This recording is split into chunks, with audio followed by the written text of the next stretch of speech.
I think the first week there was good things. I thought I was pretty on time and in rhythm.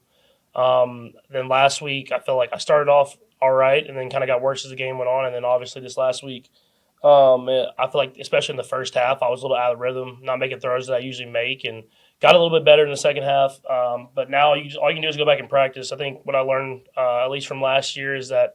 It's not always going to pay off like right now, but if you continue to work at it, it will pay off in the long run. And so my hope is that it happens faster than it did last year, but all you can do is get back to work at practice. I think you just have to really emphasize it.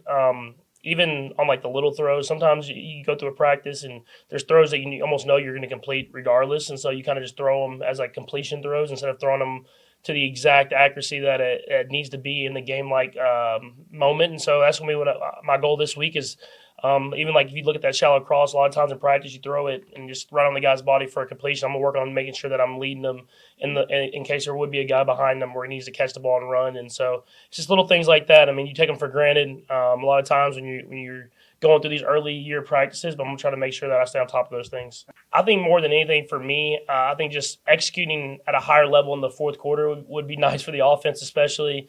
I mean, if you look at that second half last week, I mean, those first few drives in the third quarter, we were moving the ball well, moving it right down the field, and then it's like in the fourth quarter we didn't finish the game, and so that's the next step for us. I mean, if you look back on our history, even in some of these close games, usually when we get the ball in those 4-minute modes, we can kind of run the time off. And if we don't, we leave enough time where Spags and them can close the door. And Spags and them have been doing that, but we've been doing it with a little bit, I would say, too much time, with 5 minutes on the clock and 6 minutes on the clock and stuff like that. And so I think offensively, we got to help the defense out by running some of that time off the clock or scoring a touchdown to kind of put the game out of reach.